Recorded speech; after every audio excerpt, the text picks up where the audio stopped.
Last night I was really very happy to meet you all, and I was thinking how I could reach you so spontaneously. It was a great thing to share the moments of meeting you. I went into your beings, to your problems yesterday. As Gregor said that you all have got mostly the left-sided problem, not so much the right side. Means ego is not so much there as your left-sided problem. And the left-sided problem is the problem that comes to you because of certain mistakes you have committed in your seeking. So it doesn't matter, it can be worked out. But the basic of the left-sided problem comes because I think you didn't get the love of your parents also in your childhood. One of the biggest problems is that of the mother's problem, that you didn't feel that security when you were a child to begin with. It's a mother's side, left side is a mother's side. The another thing could be that when you went into the society, they tried to create diffidence in you by their own norms and ideas about life. You see, their idea of success is very different from the idea of a seeker. Because for a seeker, the only success he can have is when he has found out the truth. See, that's what he's seeking. And if one child is born who is a seeker in a family who doesn't know what a seeking is, they are just seeking money or something else like that, which is very superficial and nonsensical for a seeker. The diffidence grows in him gradually in the subconscious, and he starts thinking that, are we mad, or something wrong with us, or are we something strange people? What's happening to us? So how is it that we are so much different from the rest of the people who are madly doing other things, so much involved, and we don't find the fun in that? So the left side starts accumulating that diffidence within yourself. Then you find some friends who are with you, you find people who talk the same language sort of thing, that they are seekers, they have to seek, and they have to seek something. But the another diffidence that starts afterwards when you become a group, or sort of this whole thing becomes known to people who are, say, in the market, we can say, who are in the market, who are just trying to mobilize their money into new channels where they can make some money, you see. So these people, when they come to know about such a group which is still uncertain, does not know how to, where to go, what to do, you see, it's a very very vulnerable society, because there's nothing established, they don't know what to do, they realize that these people are wasting their time, the other people who are doing other seeking like money and all those things, they understand that. But they cannot also understand what they should do. So it's a very vulnerable, very risky type of a life they lead. And in that risk, the first hit comes when they give up their parents, you see. Because because of the parents' attitude towards them, they have to give. And the parents in America, I was surprised, are really not at all kind to their children. They have only rights, they have no duties, I feel. I mean, it's just the other way around in India. They have no duties for their children. They are rich people, they don't look after your, needs, nothing. I mean, it's something surprising. The other day, somebody told me a story that if the son is having a party or something and he's enjoying himself with his friends, then if they puts the music little loud, the mother in the other house would ring up the police and call him to ask the police to arrest this fellow. I mean, this is one can't imagine in India. On the contrary, the mother, if she knows that the boys are going to have the party, she'll go all out to prepare something nice for them and how to make them happy, and she would disappear from there so that their age group should enjoy themselves. I mean, this is a very common practice in India. So many such things, have crawled up because of, I think, war. I would place it to one of the things is war. Because of war, your parents got disturbed and they got upset. Let's also give them some grace about it. All right. So they were all very much frantic and disturbed and their nerves were broken. Let's take it like that. Now, whatever it happened, then this also the material advancement, so-called, through your industrial development came through. All right. That also put such a pressure on them. I mean, if somebody has a TV, you must have TV. If you don't have a TV, then you are a gone case. If you have some plastics, you must have some plastics. They have some nylons, you must have some nylons. You see, the competition was in accumulating these things all the time.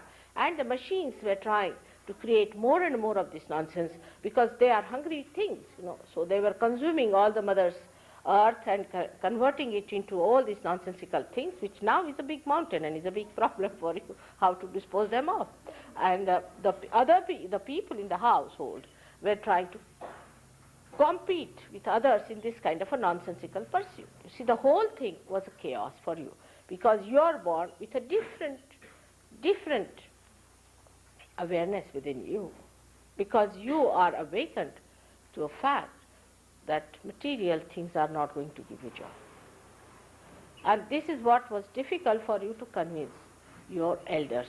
And the elders also got into the funny ideas of Freud, I should say, and all the people started writing books about nonsensical things, how to treat your children, how to behave towards them. It's something absurd. I can't believe it. It's shocking.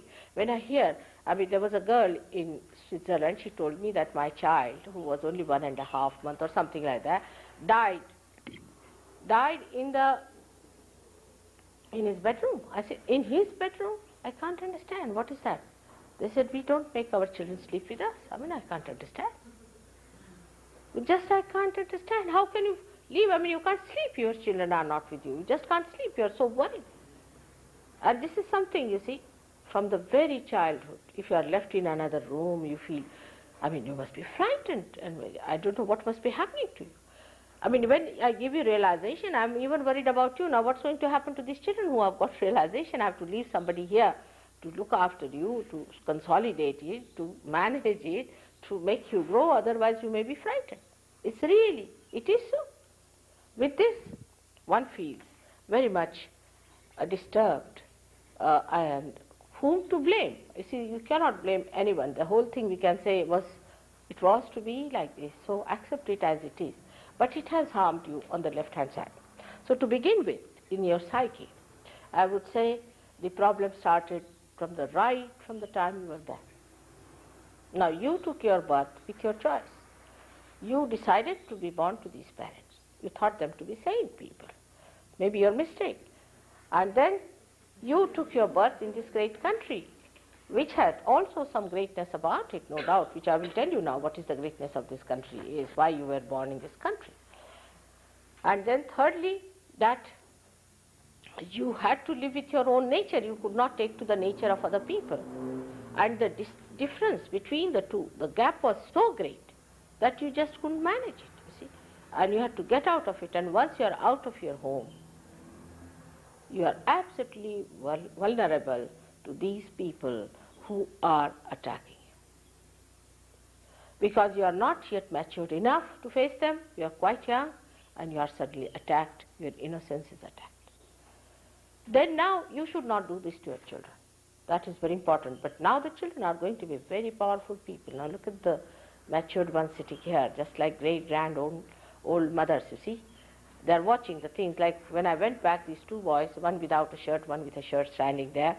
I asked him, what are you doing here? He said, we are looking after all the crooks who are trying to go inside. And we are protecting you from them. These two little things, one was so big, and still they are. They have put all their toys there to fight. You see, all the crooks that are going in. So they are all standing there, both of them. So it's like that. You see, these great children are to be born, no doubt. But in between is your generation, which is a very important generation for me, because you are the foundation of that great kingdom, the kingdom of God. So you are also very important. So the first thing you have to do, as I said, to say that, Mother, I am not guilty. Do not take anything upon yourself. Say that, Mother, I am not guilty. You don't blame yourself for anything. All right? First thing.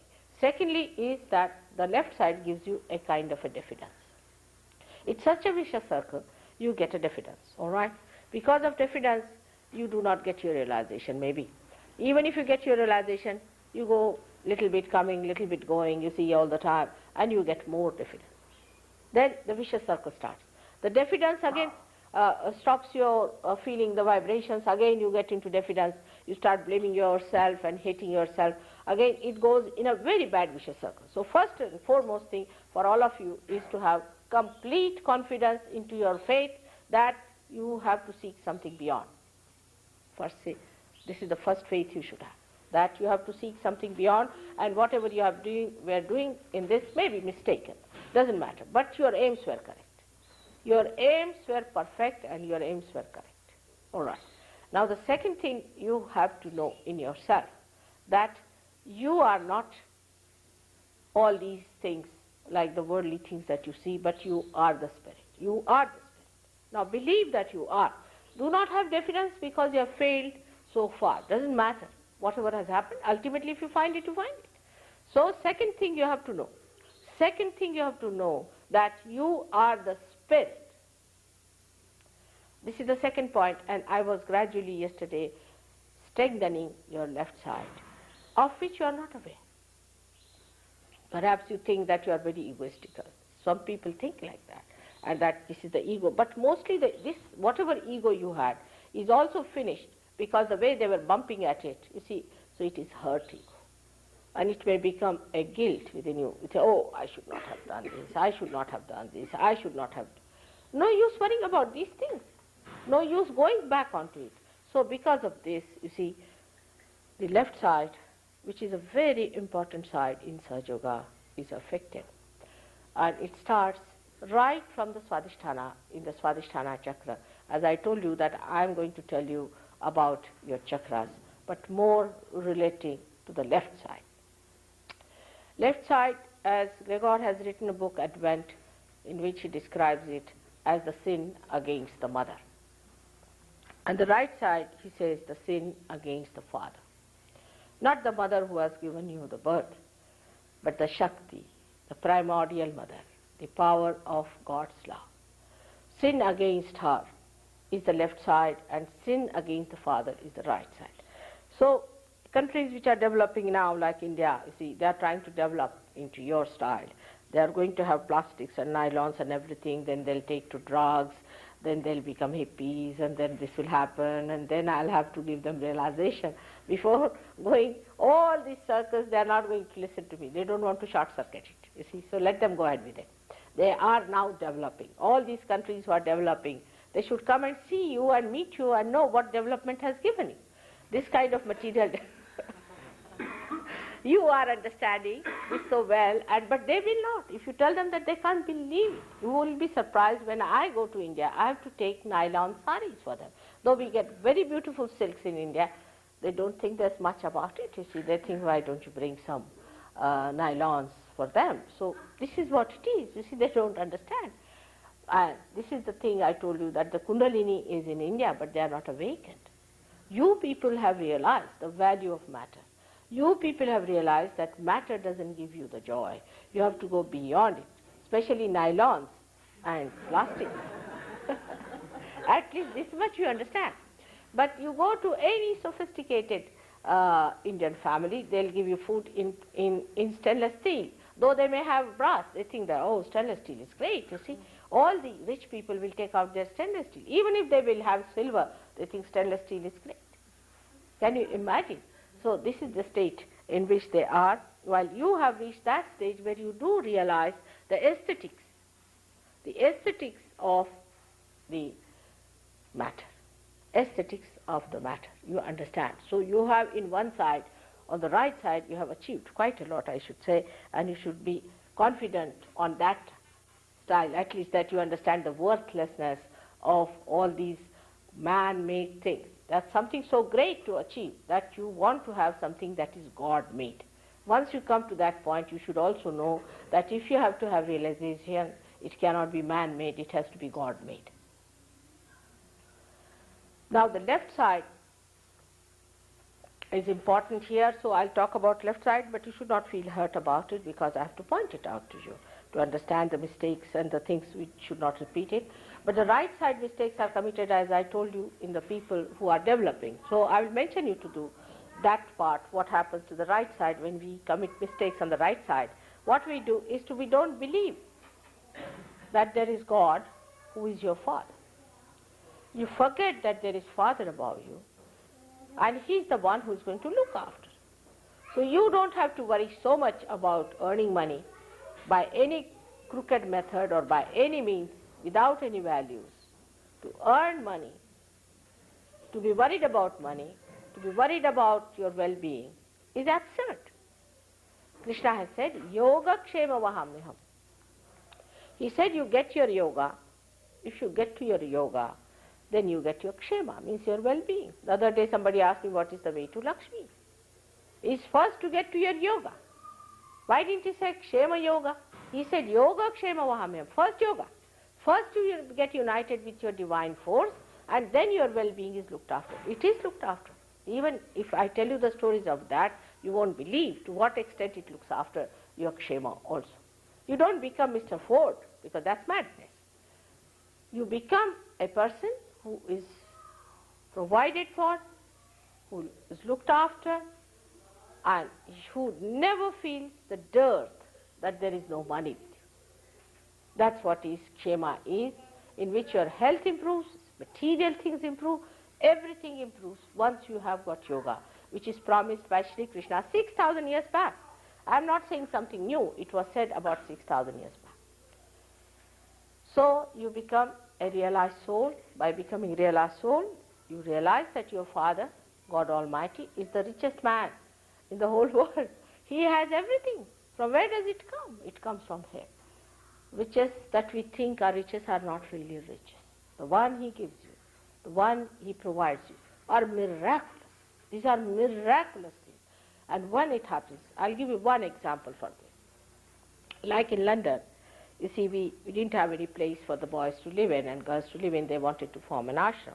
There was a lady who bought a place because she had sold her place. She bought a place, a dilapidated, a ruined place in Lambeth Vale. Of course, you'll be surprised that William Blake has said, because I laid the foundations there, and it was, he said it, that the foundations will be laid in Lambeth Vale. He said that England is going to become Jerusalem. And he said in Lambeth Vale the foundations will be laid. Imagine this, William Blake and his prophecies. I stayed first in Surrey Hills.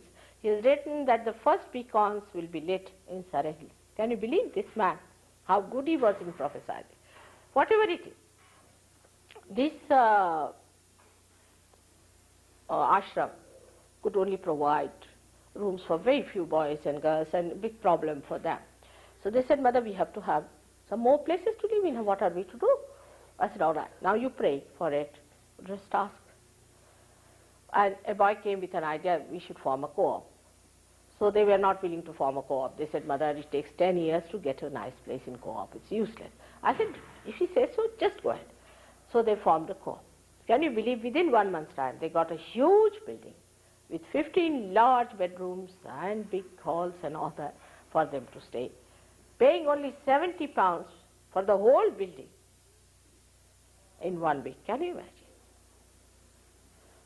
Then after a month, they got a huge, big, very, very big hotel with all things there, beds and linen and cutlery and crockery and everything that you could think of, paying only £70 per week for all such a huge big thing where about 25 people can easily live. And they have got halls and basements and this and that. We had 16 marriages on the Krishnashtami day. And all these newly married couples stayed in that hotel very nicely, paying nothing because you don't have to pay there. But these boys might have paid, I don't know what they did among themselves. But this is what it is. This is a kshema. And such a beautiful atmosphere in that place, everybody enjoying the pure knowledge and the pure love. Now we are on the left-hand side, and when I will discuss about the chakras, I'll be dealing, pertaining more to the left side and not to the right side, which is the side which we say is of material well-being, or say how do you get your physical well-being. You also get your physical well-being through this. Just raise it a little too. I can't quite hear. Can you see, all of you?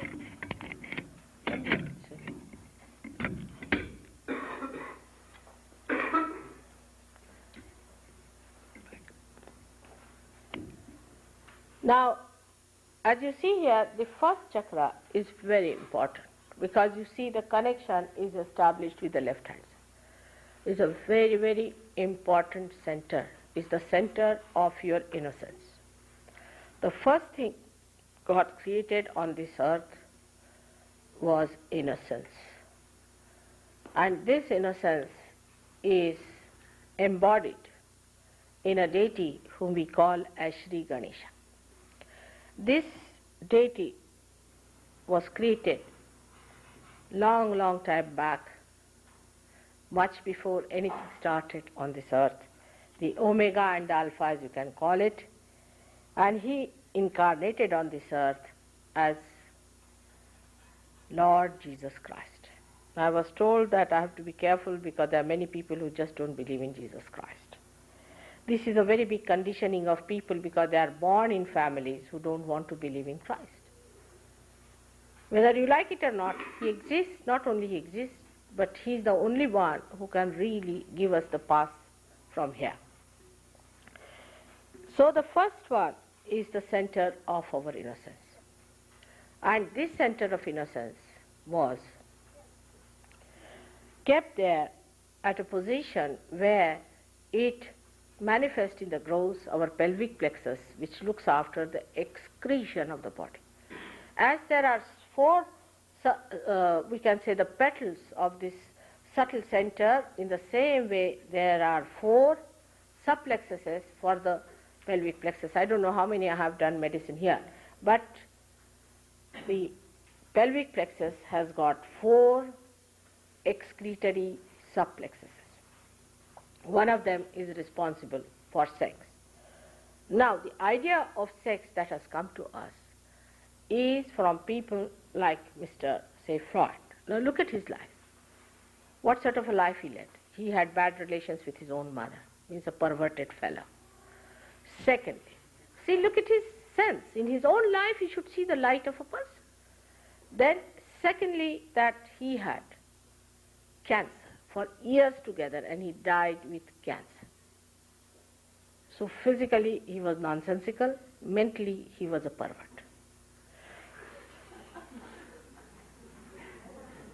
Yes, I mean, you must see the person whom you try to follow, all right? So, it's so logical. Now, you see his life as it is. He taught you, that if you try to condition yourself about sex, and if you marry someone, and you are married to one person, and then you are attached, it's conditioning of the society. But he was half-baked. Because you are not only your left side. See, if you say, that what's wrong if I do this, what's wrong if I do that, what's wrong if I do that, if you go on like this, then you forget the other side, which is the ego. Which is the ego side. And then the ego side develops, and then you can become a mad person. Then your sex can be a problem. Today the sex of modern people is such a problem. We should face it. Perhaps you do not know that what a percentage of American young people are important today. They are important. The more you become important, a vicious circle is created, and to you, sex becomes so important that you think you have to become just a sex point. No more a human being, but a sex point. All the time you talk of sex, sex, sex, sex. What is the need? It is such a simple thing. Every animal knows, everyone knows, nobody is given education about it. In India, we never talk about it. We are producing much more children than you are producing here.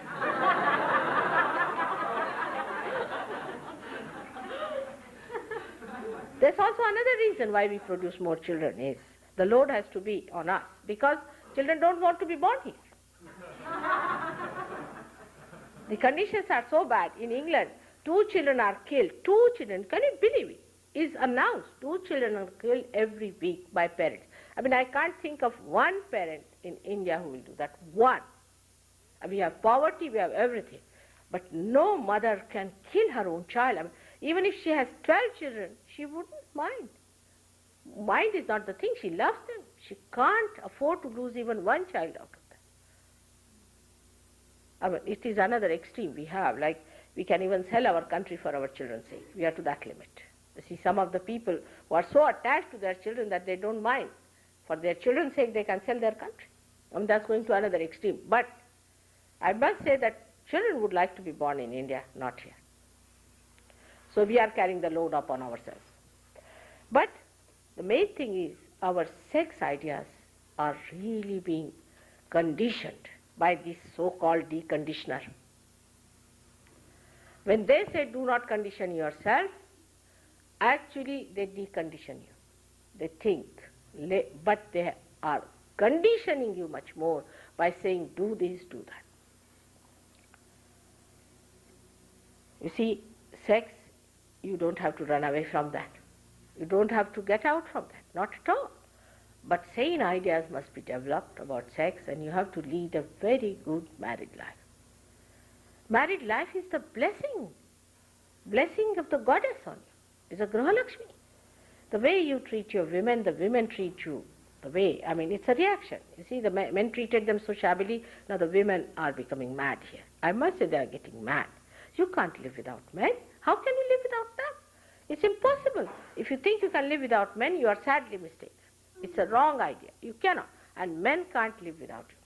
Now you might say there are people, I was amazed also, another amazing thing I heard was that 65% people in California are homosexual. It's something shocking, another thing it is. Because it's perversion. Now why it happens?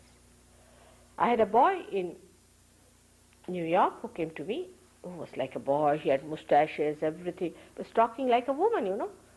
I said, what's wrong with this fellow? First I didn't understand, you know. Then they told me, mother, he's something like that, and this, that, and that.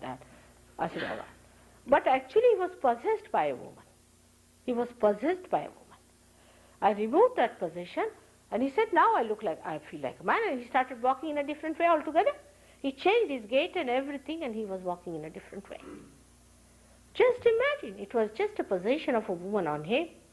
So he was behaving like a woman, and he was seeking a company of a man instead of a woman, which he should seek. That's a normal thing to do. And he became abnormal. Now when they became abnormal, nobody is there to protect it. Nobody is going to tell them that this is abnormal. This is nothing that you should say, this is sin, this is illegal. Nobody is going to listen to that. If you tell human beings this is wrong, they will sit on your head. They will never do it. Never tell them this is wrong. Tell them this is right. Go ahead with it. When they suffer, they will come back. This is the way our modern society is working towards you. All right, you want homosexuality? Permit it.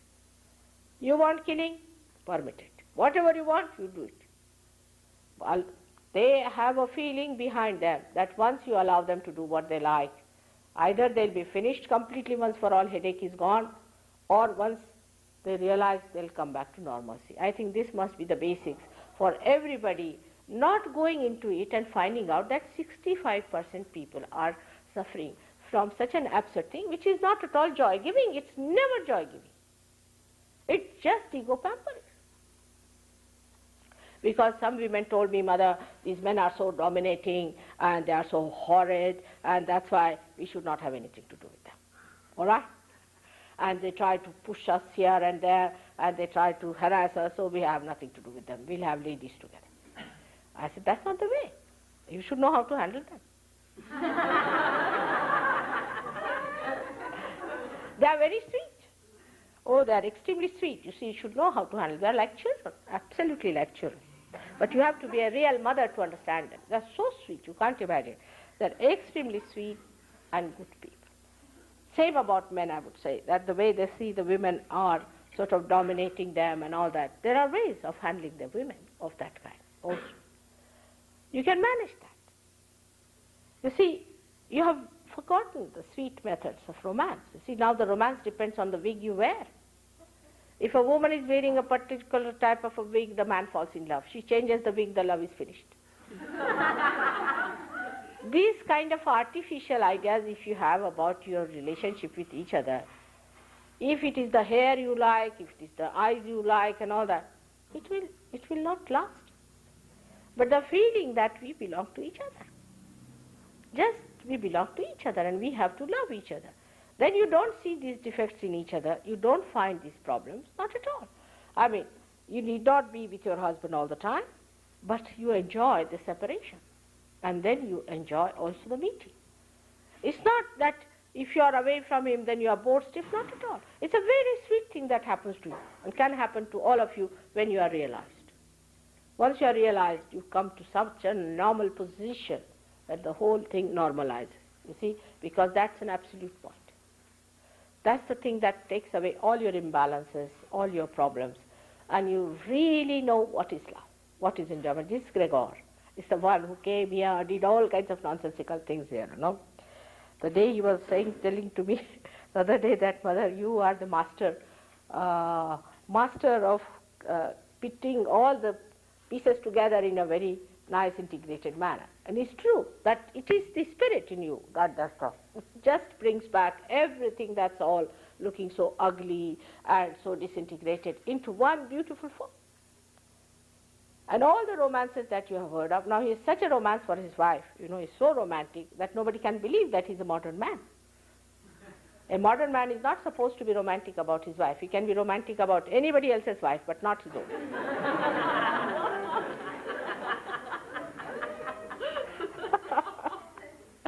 So this is the absurdity of our ideas about love. She's your own.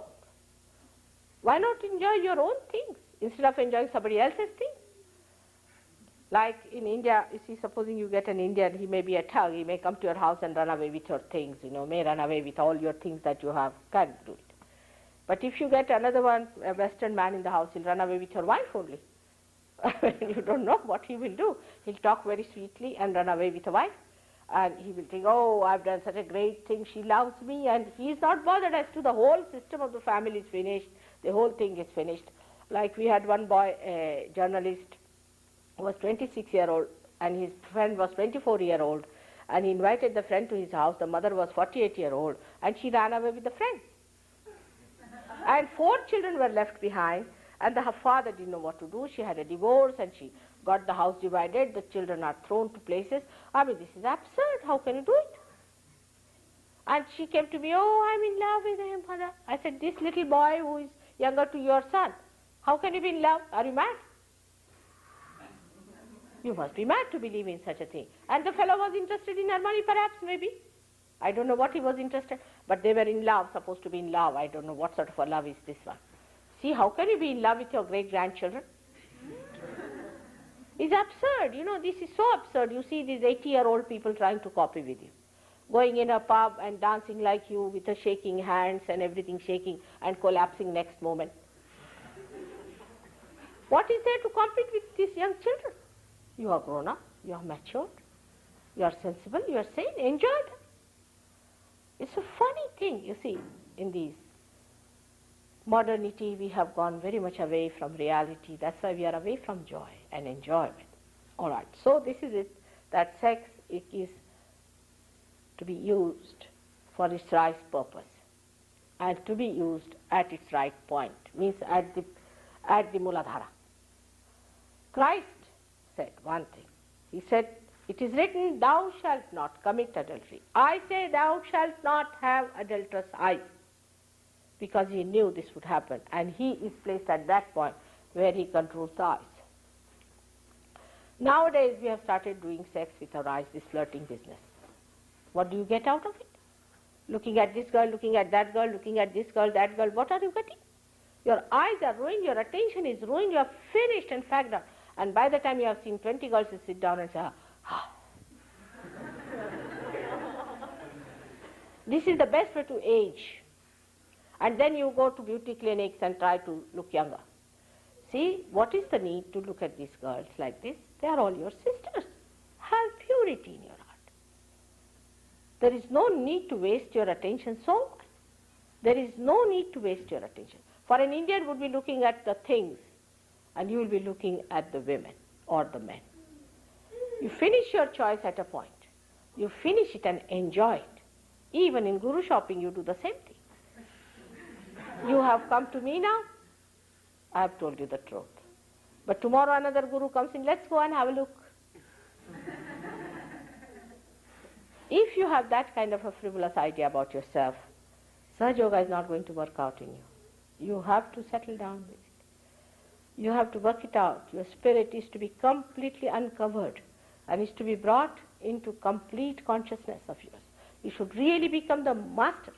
Unless and until you are master, you should not give in. And don't go to these people just to look at them, because you spoil your attention. So, doing sex with your thinking leads you to impotency. If you have to eat food with your mouth, you start eating with your nose, the mouth will be finished because it's frozen, and the nose will be finished too, and you won't be eating either. Whatever things have to do, whatever ways, you should allow that organ to work out that thing. So, that's why the spontaneity in sex is lost. You think about it, plan about. How can you plan? I just can't understand. You plan about everything that is so spontaneous. And that's why there is such a problem. And people talk here as if sex is something out of the blue. It is just there, it exists, and you don't have to learn about it. It is all there. And to talk about it also is not necessary. It is your own private. It's absolutely private and sacred thing between you and your wife. That's all. Nothing beyond, nothing before. It's a very sacred thing. The more sacred it is, the more you enjoy it. I have known people in India who are 90 years of age and still very potent. One gentleman came to tell me that, mother, my wife has died and I'm still, I don't know. I said, it's all right. He said, how do you manage? I told him, how do you manage? He said, I'm living in her separation, I'm living. That's how they live. And they manage themselves. While here the people at a very young age just become exhausted and finished. So we have to understand that in SahajaYoga, you try, it will work out. It works out also. Gradually your attention will be stationed. You will be very much in the center and you will develop your innocence in such a beautiful manner. You get back your innocence in such. Can you believe it? Completely become so innocent and so simple that you are amazed at yourself. Your innocence is there as far as money is concerned, no doubt. Still you are intact on that point. On that point, Indians are not. You are innocent as far as material things are concerned. For example, you don't mind giving all the money to these horrible gurus as long as you get your realization. But there, I think, innocence is not stupidity. How can you give money for your realization? I mean, it's a simple thing, we must understand. You cannot pay money for your realization. One thing you must understand. Anybody who says, now I've got vibration, some people go to someone and feel heated up. Then they go on feeling heated up more and more and more. This heat is coming from that man and is going to increase your heat all the time. And it is going to increase and increase and increase, and your chakras are going to be ruined completely by this fellow. It has to be reduced, it has to come to the cooling point, and you must feel the cooling point. If you cannot feel the cooling point, then you must know that this man is absolutely wrong. Heat is not the sign of cleansing. When you are feeling heat here now, for example, it is because the cleansing is taking place. Once the cleansing is over, the cool breeze must blow in and you must feel the cool breeze. Now some people might feel absolutely cold, just like frozen. That's also not a good sign. That means you are left-sided. Some of you may feel that kind of a thing. It's not the feeling, the cold is the point, it's the feeling, the cool breeze. It's a breeze-like feeling that you get from my photograph also will get. That's the way you have to judge yourself. You judge yourself, establish yourself, keep your chakras clean, and you'll be amazed how you become a master of the whole art. You will be able to give realization, each one of you, to thousands of people. So now in the second chakra when we come, is I would say is the chakra of your seeking. We call that as the second chakra because the third chakra comes out of it. Is the chakra in which you seek. It starts from very, very beginning. When you were a human being, you did not realize that you came to this stage in thousands and thousands and thousands of years. First of all, as any animal, what you do is to seek God in food. You just seek food. You are seeking food, you want to eat. The whole thing is at Nabi level, is at this point where you are just seeking the food, how to nourish yourself, how to look after yourself. The second seeking later on starts, some of the animals start becoming more alert by understanding that you have to be more intelligent. So they start seeking in power. They want to empower other animals and try to overcome them so that they can eat them, so they seek in power. Then the seeking goes even subtler and subtler, that they start seeking in money. As in human beings start seeking in money, in possessions and things. Animals don't have possessions, thank God. Because possessions means headache. You have to have insurance, you have to have this, you have to have that. So the human beings start getting the possessions and all these things, and they start going into this seeking. But the last and foremost seeking is of the very evolved is the seeking of the spirit, the seeking of God. This is the real thing that should happen to us when you are at that point of maturity. Then this happening takes place. Now, the other center that is coming out of that one is actually it's not shown here, but it comes out of that, is the center called as of Swadhisthana. Is the center by which you think, you organize for the future, you think. You organize for the future. You work out your action through it. Like we think. All the time what we do is nothing but think. Planning is such a curse that we don't do anything about it. We just plan and keep it in the book. Or we have planned it. They think we have planned it, it's done already. It's not so. Now this thinking gives us a realm of future into which we enter in. When we start thinking, we do not know how we imbalance ourselves. In this area resides the principle of the primordial masters, as Gregor has told you. Now when you start thinking, this center, the one you see, the yellow colored center, transforms the fat from your stomach for the use of your brain. Now people are so much against fat these days that it would be really dangerous to talk for it. Now, from where are you to get the replacement of your brain cells? Tell me, if you are not going to consume any fat. As it is, your livers are out, so whatever fat you take any amount of fat, you will not have any weight. Try. Because that fat is the reserve for your brain which thinks all the time. You have to, do you know that this brain is made of fat cells? Do you know this or not? Is nothing but fat cells. In Sanskrit, it's called as med. And the whole thing is called as med, even the brain. Even your nerves are made of the fat cells. Now when you don't take it, any form of fat whatsoever, I'm told that lots of butter is lying here wasted. When I say I don't say you ate the mountain of it. No. What I'm saying, if you don't take at all any fat, then what you do is to make your body starve for the fat that is needed for one of the purposes is the brain and for your nerves. If you don't take fat in the body, you will be a nervous person. What is the supplement for your nerves? What are you going to supply it? That's why you find, mostly to make it out, and Westerner and Indian is very easy. You make them stand before any calamity, all right? The Indian would be silently watching. The another would be going into complete, everything will be coming out. Or the eyes will be twisting, the nose will be going up and down, the ears will be going like that. They'll be all nervous. The reason is your nerves do not have any sustenance in it. That's lost because you just don't take any fat. Take little bit. I'm not saying the mountains. You see, if I say something, you may jump into the mountain of fat. That's not the point. But just to avoid completely the fat is a wrong idea, creates an imbalance. Now this fourth center has to do double job. Firstly, it has to supply the fat to the brain. Secondly, it has to look after your liver on the right hand side. When it moves to the left hand side, your pancreas, your spleen, your kidneys and uterus. Can you imagine? All these things this poor thing has to do.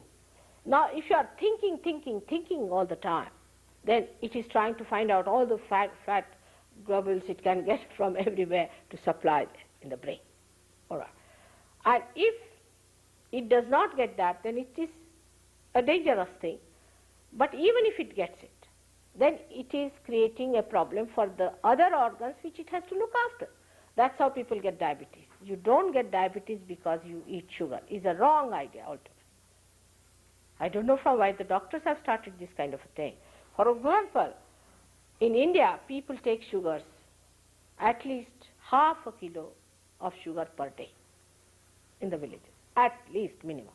They eat more sugar than they eat rice. Take it from me. But nobody has diabetes. Why? Because they don't think.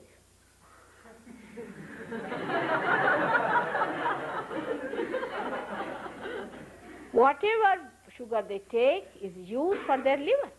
Now, if you do not give your liver any sugar, now ask anyone how the liver acts. Liver is the one that takes out all your poison. Now, this poison is to be taken out of the liver by water. Now, if you take the water and drink on top of that, what happens? That the hydrogen becomes heavier. I mean, there's H3 added to it, and the whole system of H2O, which has to be neutral, becomes like this, and you can't receive any heat into it. So the whole heat, which is the poison, accumulates in the liver. You get all kinds of liver problems, Practically, most of the Western people have liver problems, but they don't know it till they discover it. Till they are absolutely on the verge of something very fatal, they do not discover about liver. Now this hydrogen, which pulls it down, you see, becomes like an arrow, doesn't receive anything from the liver, the heat. And such a person never gets any temperature. Even cancer acts the same way. In cancer also, the H goes down very much, though it's a left-sided problem, which I'll tell you. But same thing happens, that the heat of the body cannot be taken out by water. So the water becomes a heavy water, you can say. But after realization, the hydrogen goes up like that, and you receive all the heat. And people who have bad liver feel terrible heat on the right-hand side. Now you have to take carbohydrates to neutralize that heat. You have to take carbohydrates. Now if you don't like sugar, eat rice. I mean, if there's some sort of a thing on your head. This also is an enterprise. I must tell you, these food stores are also another enterprise, which is very, very subtle. Very subtle enterprise. You see, as you had other enterprises of gurus, then you had of holidays, you see, some idea must have come. Then these were the singers, musicians, were there, 4 of them, Beatles. You know, the one who created them, Beatles, his uncle has told me the story how he did it. It was all maneuvering to begin with. And that maneuvering made people mad, and that madness is still on. You see, people go on into that. It's all auto-suggestion and all those things, they work it out. They're psychologists, you see, and they know how to maneuver people and how to dominate them. They know, and they manage it. They work it out on your weaknesses, like you do not know about food. Now, some of the health food I ate, it was not for human beings, it was for buffaloes, I felt. Really. Some of the foods were so hard and so harsh, I got such a pain in my stomach. I said, no, this is not for human beings. This is for buffaloes. You are not buffaloes. You are human beings. You have to eat food which is digestible to your stomach. Of course, that doesn't mean you should use this white bread. Of course, that is not the thing, which makes your liver completely sort of, or you can say the intestine sluggish. But you should not eat all the fodder of such a hard things like everything you cut because you want to preserve the vitamins. You will cut everything and eat everything like that. Japanese are the worst on this. Japanese are the worst. I mean, there's nothing that they don't eat. They eat everything that you could think of. I mean, you can't eat their food the way they eat. First thing they served me at a very special banquet where the princess was there and all that, was a shell with all these moss around it. See, for us Indians, as it is, a little fussy about these things. And my daughters were there. I said, what is in there? It's a, say, live thing. I said, live? We were all frightened. What is live? They said, the oyster or something is live inside. And they poked it and it started going like that, you see. I said, oh God, how do you eat it? And the Japanese just twisted it down and ate it off, you see. And they eat everything raw. There was a boy who was eating peanuts. We asked him, what are you eating? He said, I'm eating these prawns. He was just feeling them out and eating them nicely. Can you imagine? This is the way they eat their food, which is not meant for the human body. You have to cook. But your women are so busy with liberation, they don't cook. They don't cook. You should learn to cook to handle your husbands. You see, if you know how to cook, it's very simple. In our SahajaYoga center, we teach them how to cook. Because if you know cook, you are the master. You see, men are really so simple. I mean, really so I cook very well. I'm an excellent cook, I should say. But a gentleman came to see me. He was a German, and he told me that there was one chairman of a company that he told me, if you want to eat the best chicken, ask Mrs. Srivastava to cook for it. That's my another name. And she's an excellent cook. I was surprised I had this reputation all over that I cook so well with chicken. And he came all the way, you see, and he brought the chicken with him. And he came all the way to cook with me and to eat it. And he was a very big man also himself. I was amazed to see that just to learn how to cook the chicken. He said, my wife doesn't know how to cook. Just imagine how helpless he was. All men are helpless as far as food is concerned. If you give them good food, you see, they may say, oh, we can eat whatever we like. But it's not so. If you know their tastes and things, and if you know how to handle them, it's very easy to handle them. Like somebody told me, Indian men are very great cowards. I said, why? Because they don't know how to cook, that's why they don't divorce. Imagine to say such a thing. It's not that. They're very wise. What's this of changing every day a wife, you see? One wife, she knows all about your habits, she knows everything, she knows how to cook for you. It's a good idea. We carry on very well as companions. Every time if you change, God knows she may come as a shrew, she may come as anything. You may lose your head with somebody, another may break your hand, another may break your legs. It's better to know one and handle her for this lifetime. So next time at least you don't face that time. It's very simple and wise way of living together to understand that in one lifetime only, if you live with one person, you develop that love, that attention, that understanding, because human beings basically are very good. If you live with somebody for 2 days, you will just see the superficial things of that person. That may not be good. So to get to the depth of a person, it's necessary you live with that person with a loving care, you see that person, and you will discover how beautiful that person is. He's so beautiful sometimes that you're surprised at it. The other day, I had to go for something to a hospital. I mean, I never go to a hospital, but something happened and doctors were after my life, you must do this, you must do that.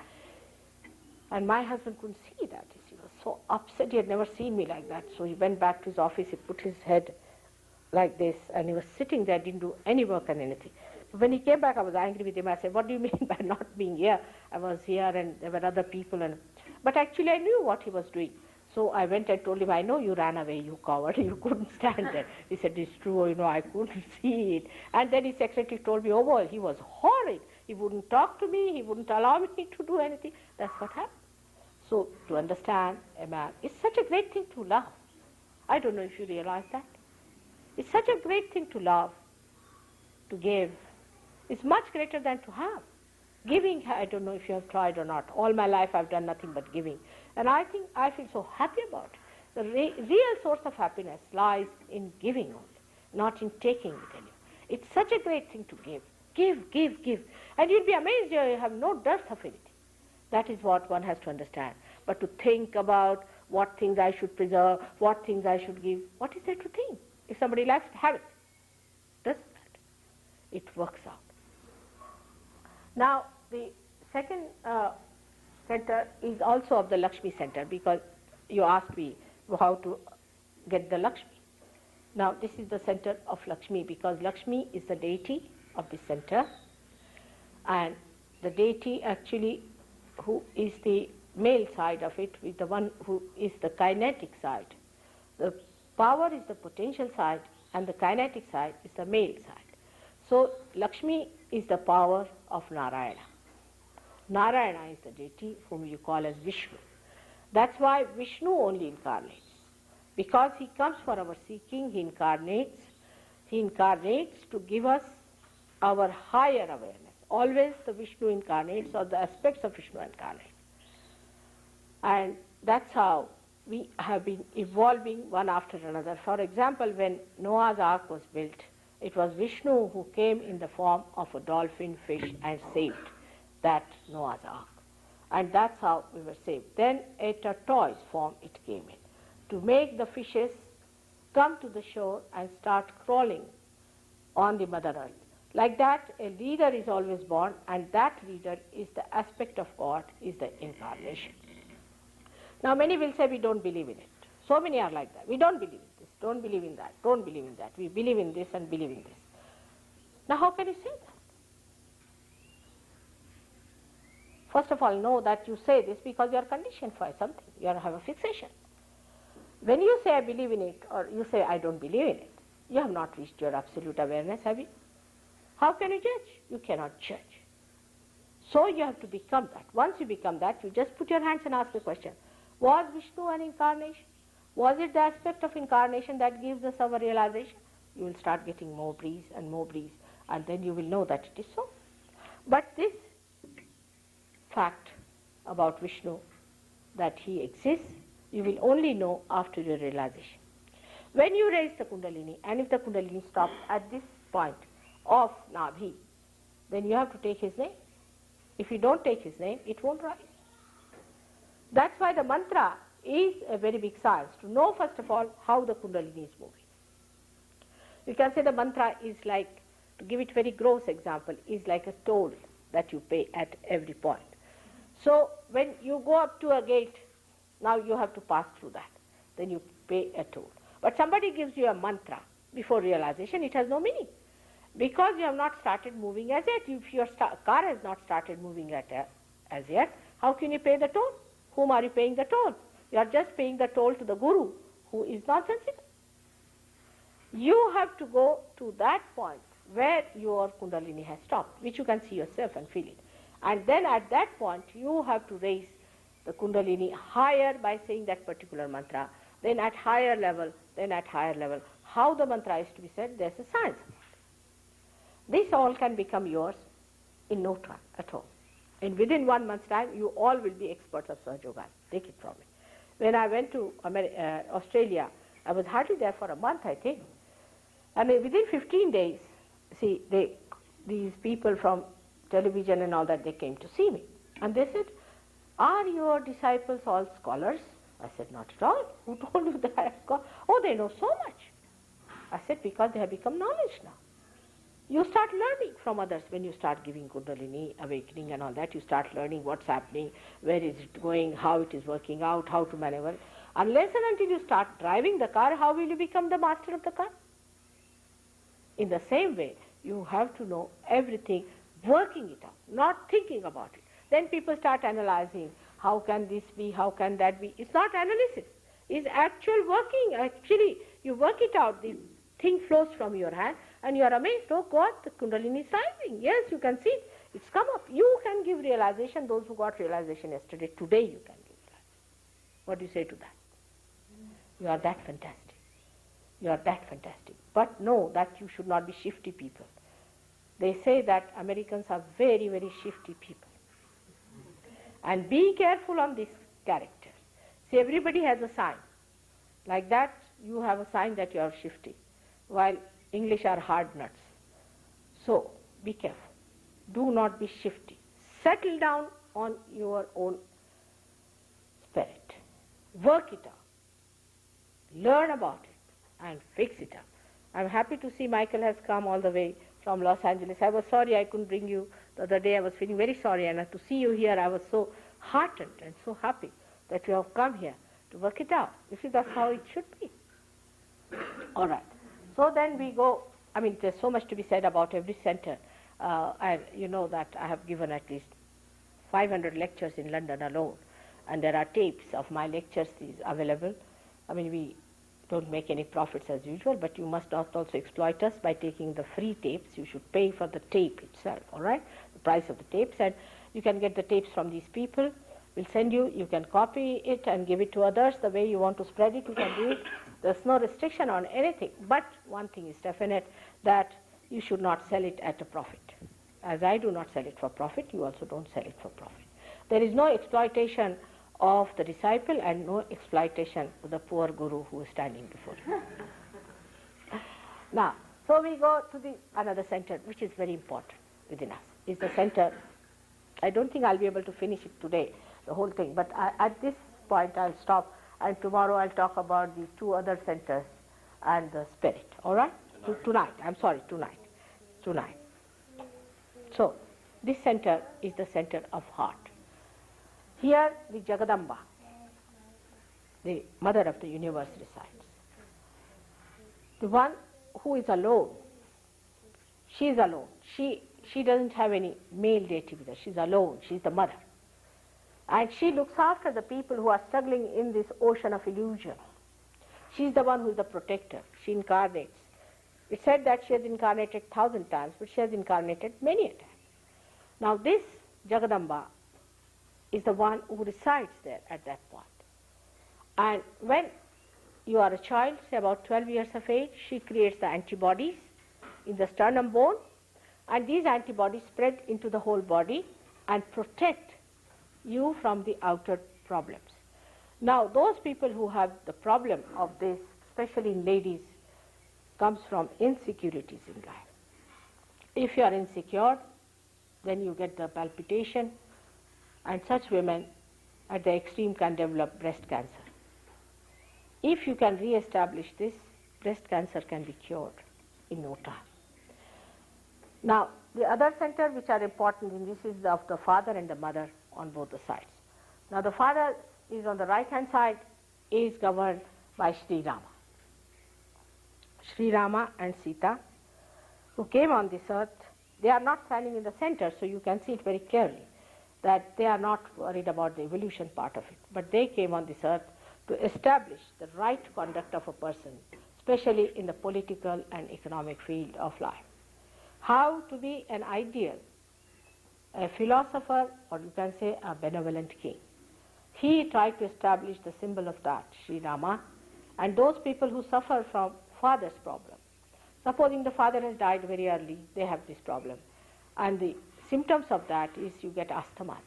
You develop asthmas. If you have any problem of the father, if your father has died early, or your father is torturing you, or you have no respect for your father, if you are a bad father, I mean the fatherhood itself, when it is challenged, you get these problems, and asthma develops. Asthma, what you call that, breathing trouble develops. It could be with a combination of that, right side heart, and also Vishuddhi, but mostly it is the right side heart. It could combine with the Vishuddhi. Now, the left hand side is the mother's thing, is the Parvati, is the wife of Sadashiva, which resides there in her form as a mother, Annapurna, or she's the one who is the giver of food. She gives you food. When she is in you, you find that if you cook for 2 people, it will last for as many as who want to eat there. It's like that. This is the deity that comes when it is awakened, it works out. Now, when this Swadhisthana chakra is governed by Brahmadeva and Saraswati. Those who are students, for them it is essential to get this, because they are the gods and goddesses of your arts like music, dancing and all those things. Also, they give you the power of truth, in the sense that if you have a good Swadhisthana, Then if you say something, it comes out true. Your vani means your tongue, your vani, voice, your tongues that you speak becomes the truth, is the power of this one. With the Lakshmi Tattva, as I told you, you get your affluence. Wherever you go, you bring affluence. You go to any house, people get affluence. You touch anything, people become better off. All the problems go out. And if you have problems on this, whatever you may try, you will never get rich. It will be always be a problem, and you will have sort of losses and things like that. Now the left side Vishuddhi is the Vishuddhi Nabhi, which you catch very often here because of trucks. Now I must warn you that left side Nabhi gives you also a problem with money, always with money. Because if you have got left side problem, the Lakshmi just disappears. She just disappears. If you go more onto the left hand side, it is even worse. So alcoholism and all these things take you to a state where you start losing money, and you can become very much poor with that. So the poverty comes in with that kind of thing. The right side Nabhi is the one that gives you liver problems and gives you a very dominating nature maybe, or a temperament by which you get very much angry. Left side Nabhi has another very serious problem, which is a very serious one, where if your spleen gets affected, for example, people who are very jerky type, they have having their food, then they are running to the work. This can happen to the people who are right-sided also, because they are very speedy people, they are working, and then they want to eat the food at the same time, think about something, they will attend to many things at the same time. And this spleen has to look after all the emergencies, and has to supply the blood cells. Because of this kind of a frantic temperament of the person, what happens, the spleen becomes frantic, and then the serious disease like blood cancer comes in. Moreover, this is nothing, because there is an antichrist who has come in this country, settled down here. He's a regular 666 who gives you also blood cancer. So it's a very serious thing, and all these things only takes place when you are not aware of it, you do not know. It can be cured completely with SahajaYoga, no doubt. It can be cured by your Kundalini awakening. That's the only way you can cure SahajaYoga. There's no other way out. But you have to first of all know how to manage your Kundalini, how to raise it. But the first thing you have to do is to give up some of your fixations you have, because it's a new venue you are entering into. And like any scientist, you should keep yourself open, absolutely open, and see for yourself and know for yourself that you have to understand everything in such a way that it should be logical. It should be logical, and through your vibratory awareness, not by your thinking. First you have understand it, and logically you will see it is true. So it is you who judge yourself, it is you who understand everything, it is you who grow, and it is you, the one who grows, sees also things. So I leave it to you, all these things to happen to you in your own wisdom and in your own freedom. All these things should be done. But just now I won't say don't do this and don't do that. You will just give up, just like that. Because once you find your spirit, you are never bored. You have no time. You are enjoying yourself so much. You have no time for anything, even for smoking you forget. That's how I am a very tricky person. I said no use telling them don't do, otherwise they'll never come to my programs. Let them come, and then I'll manage. Then you start really saving money on these nonsensical things, nonsensical habits that you have got, you want to get rid of them, it just works out. So for the time being, I think today is all right, but in the evening time, I'll tell you all the rest of it. And we have got, luckily here, 2 persons who have agreed to stay. She was in London, and Michael was with me, who are deciding to stay in Santa Cruz. It is she who brought me here. It is she who gave all this idea. And it is now her responsibility to see that you are put onto the right path, and that without challenging your ego, she should do it, because it can be dangerous also. So, because she is one of you, so you may not like it, her telling you something, so don't mind. You will become like her also. Don't feel that there's something aggressive about her. That is very important, because with me it's all right, because first of all I'm a mother, and also I'm something different. But for her you will think she's just like you, so doesn't matter. You will become like her, and you can also give realization to many. Thank you very much. Bye-bye. So any questions, I'll answer them.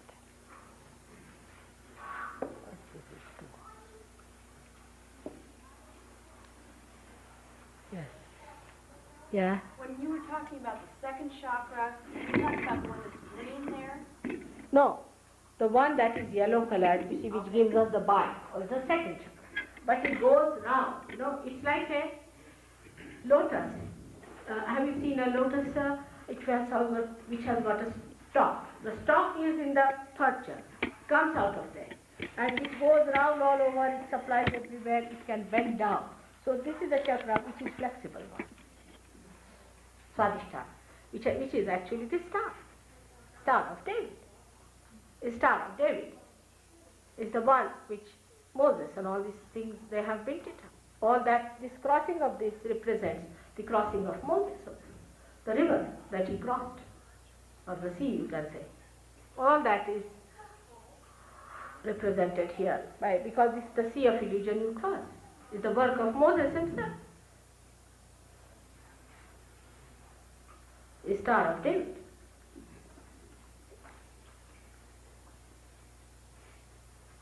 Yes. Will you explain the difference between self-consciousness and self-realization?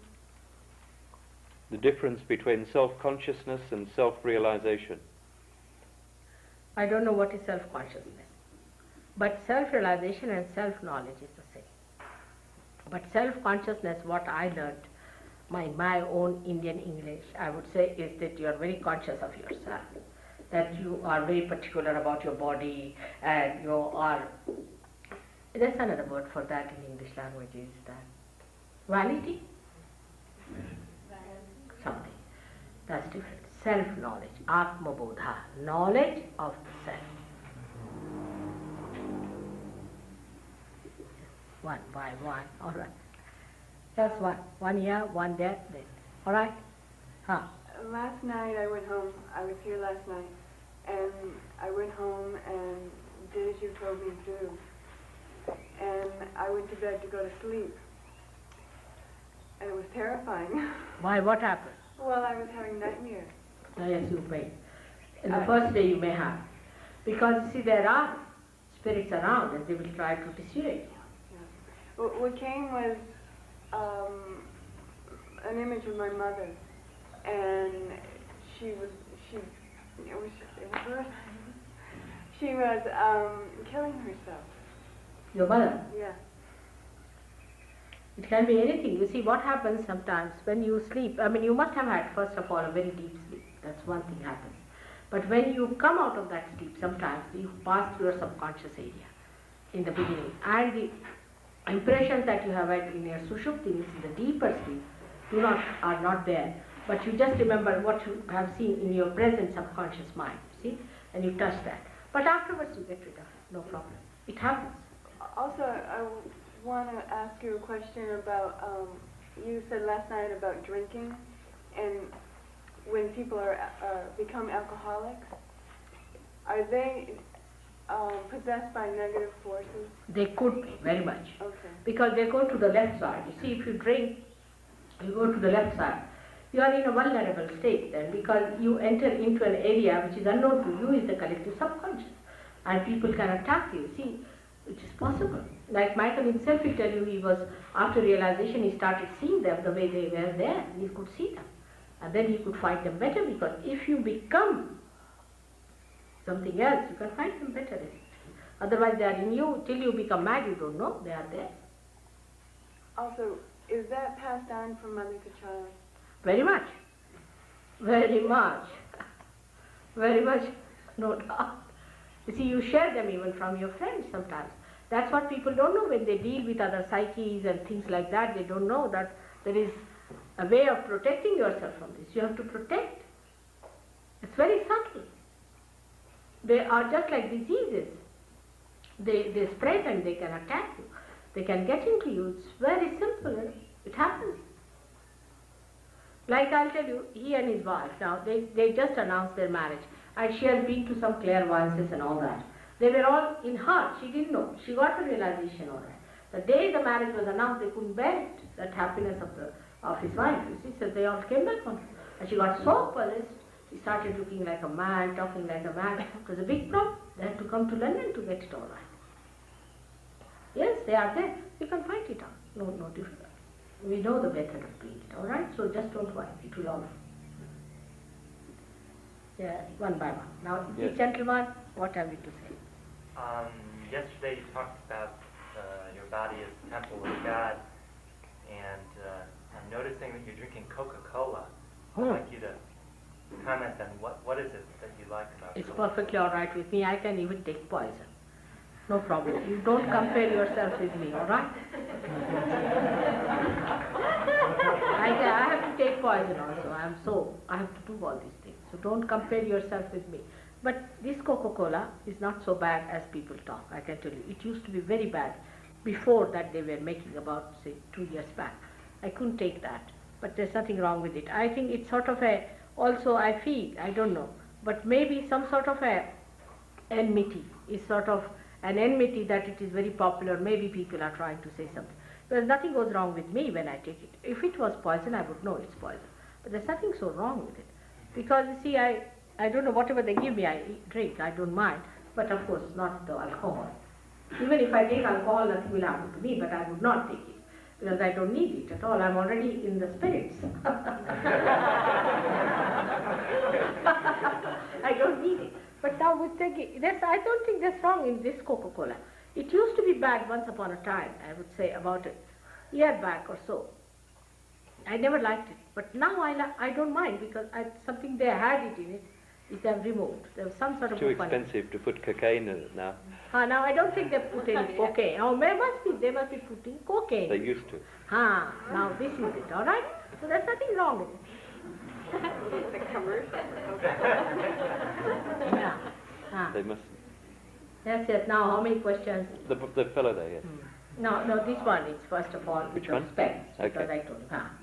I was wondering, how is it best to cook the seeds of delusion, or will the Kundalini take care of that on its own? How is it? How do you get rid of the seeds of delusion? Yes. He says how to get rid of the seeds of delusion.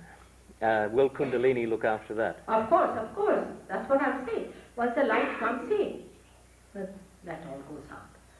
The darkness goes out. You will be amazed. Yes, it's true.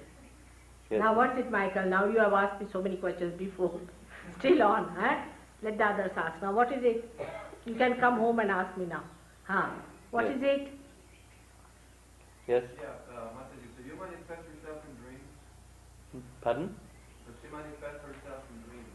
To you? No, that Mataji manifests herself in dreams. Do you manifest yourself in dreams? She understood. I don't know what I should say.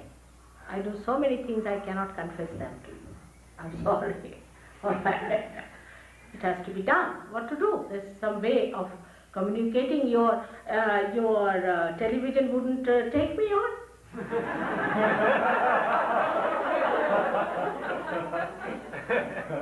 All right. So I have to use some tricks. It's true. What's it? This is the first time I'm being introduced to the Kundalini or chakra, or whatever, the vocabulary. Is there any... Yes, we have books. You can see that. Not only that, is there another, say in Christian or in Muslim, is there a similar thing as this In the Bible? Sure. Yes, it is. Bible is a very concise form of every information, you see, and very mysterious. It was kept mysterious because whatever Christ said, you crucified him for that even. He was not even given any chance to talk. So he has said it. But as he said, I will appear before you like tongues of flames. He said also the tree of fire. But only one word, tree of, now you better find out about it. That's what it meant. Alright? So many things that Christ has said, you will see that in your ascent. You will find it. It's all there. the Alpha and Omega, everything that he said is helpful. Even his mantras we use, Lord's Prayer is used for opening this center. If nobody has any other question, I have another one. But someone has there. Oh. That's all. Now who is the person? You two. I have a question. Coming out of a place of isolation and wanting to participate more in the society and learn from people and spread my energy and give, I'm becoming caught up in the desire and need to work and make money and do what other people are doing, and it's pulling me further and further away from myself. And I can see this happening, and at the same time I feel really oppressed and yet caught in the need to do this because this is what is done on this What planet. she say? Well, the isolation in society is keeping her away from. On the other hand, she feels the need to come back into society. Of course, I'm saying the same thing. Why should you isolate? You are the part and parcel of the whole. There's no need to isolate from your society. Only the cowards would isolate. You have to fight in the society itself. Do you know, I'm a married woman. I've got my grandchildren. I've got my husband. On the other side, I'm very busy. Extremely busy. This time, I went from New York, halfway I did my work, then went to New York because my husband was having a very big reception. And I shook hands with 680 people standing in the doorway. Then I was back again in New York doing my work. So I'm earning my living by doing all shake hands. I find it exhausting too. I get exhausted. Before realization, it is not after. You see, because before realization, you are not integrated. After realization, what happens? Your spirit is the one that fulfills all your needs of your vitality and everything. We'll tell you how to feed that, alright? You will never be exhausted. It's an inexhaustible force that is running in. Yes, Masha?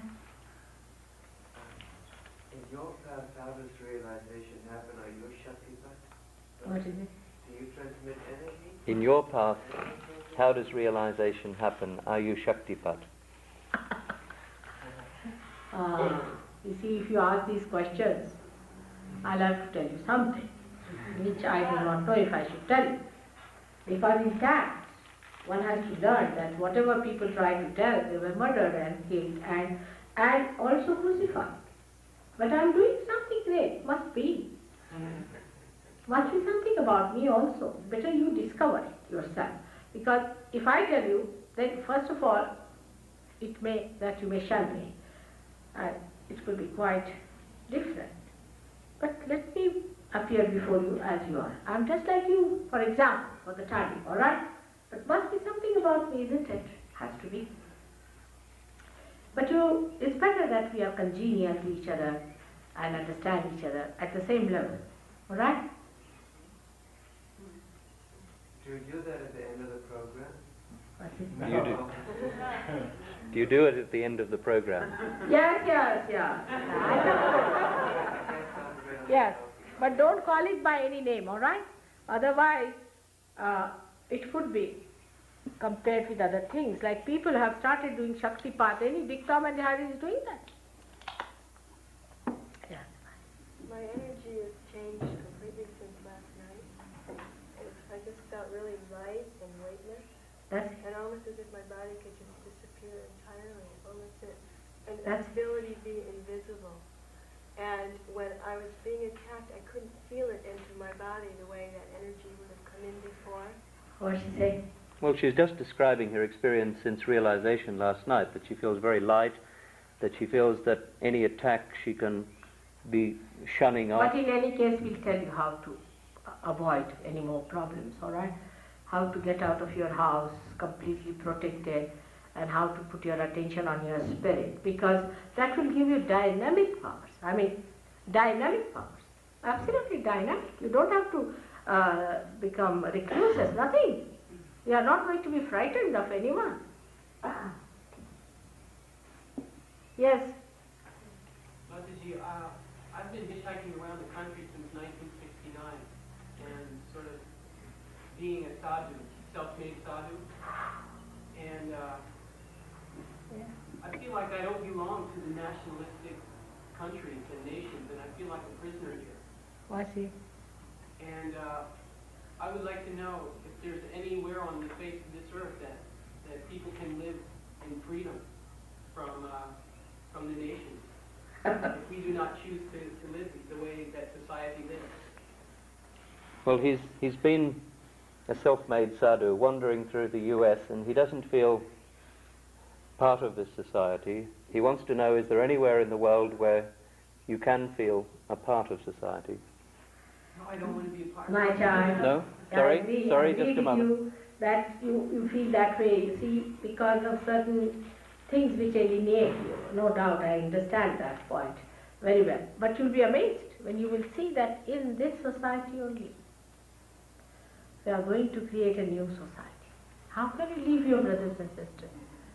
And I can tell you to come to India, all right, you come along, we will have some place in India also for all of you to come down and stay there. But who is going to look after the people here? Now in London we are having good SahajaYogis, and Tracy would have been very happy to be there. But I told her, what about the people in Santa Cruz? And you'll be amazed. It will be all changed. The same people, you'll find them great. Same people, they are all very great. You have to just discover. Tonight I will tell you about America, how great it is. All right? Tonight. If I was not aware of its greatness, I would not have come to this country. Why should I come?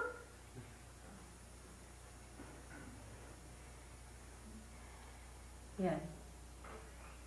How best to continue with your teachings if we can't come tonight? What's he? How best to continue with your teachings if he can't come tonight? She is going to be here. Better to be here if possible, because there are books that, you see, it is something that has to be practiced in every day-to-day life, you see, with your friends and things, and it's things that grows within yourself. It is not any teaching as such, it is the growth that takes place. Can I just make an announcement? That we have circulated a pad where they... Sorry, 1 second.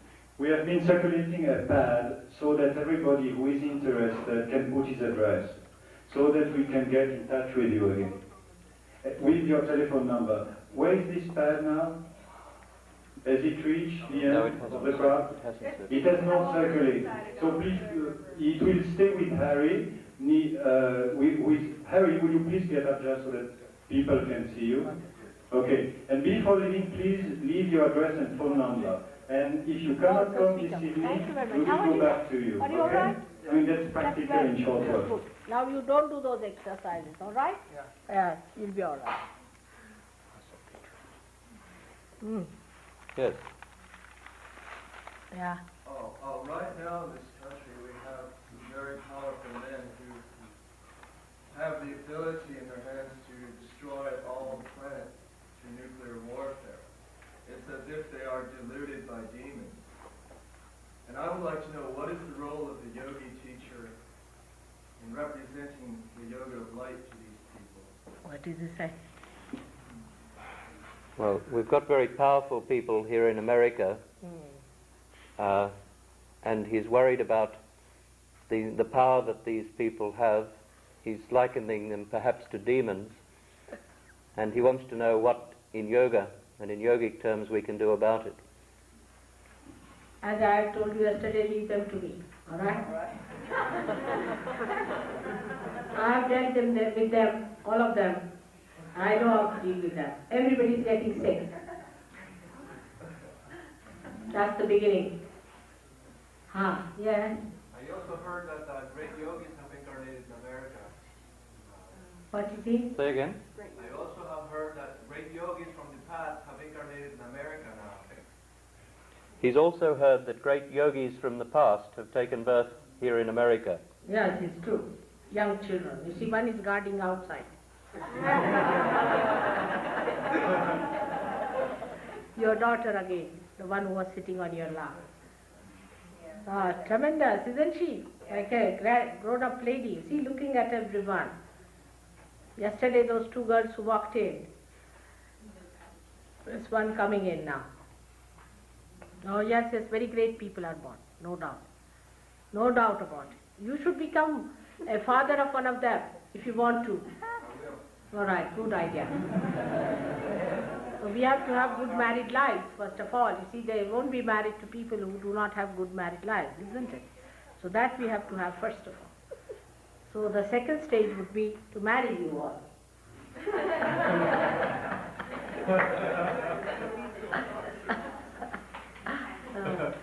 Yes. The man in my life and I would like to be able to dream together, find ourselves, each other in our dreams, and have a dream together. How can we do that? What she did. The man in her life and she want to be able to dream together, see each other together in dreams. Why you don't are together in reality? Yeah.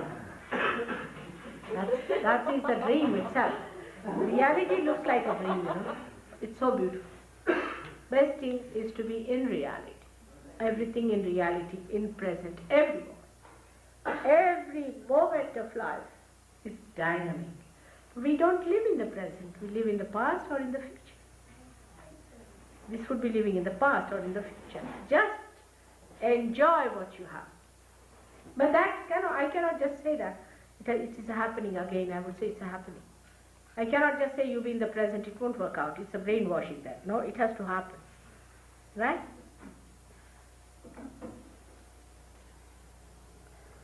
Yes? What's the best way to work with our parents, maybe who are really concerned about us and laying, are being a little interfering in our lives or whatever? What's the best way to deal with parents like that? With parents, what is the best way to deal with them if they're perhaps interfering a little in their lives? How to handle them? I'll tell you how to spread the magic of love, all right? I'll tell you. There is a way of putting a magic wand of love. It's very simple, very simple. We can work it out. They'll come round. After all, they are all human beings. If they are devils, then forget it. But if they are human beings, so they'll all come round. No problem. Yes? How can we tell if they're, you said demon set? Yeah. How can we tell if they're demon set or not? Sometimes it sure appears that way. How can you tell the difference between them, the devils and the good When people? you get discrimination power in your hands, you see, you start feeling the vibrations. And demonic people give you blisters on your hand, actual blisters. Heat. Not only heat, but blisters. Sometimes they give horrible blisters, and if you see their eyes, a demon's eyes, the pupil of the eye just disappears, just like a cat's eye. Have you seen a cat's eye? The pupil disappears.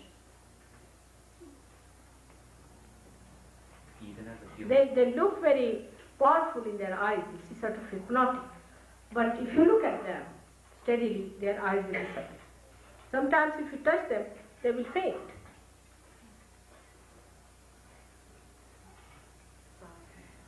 Yeah, no, Alva.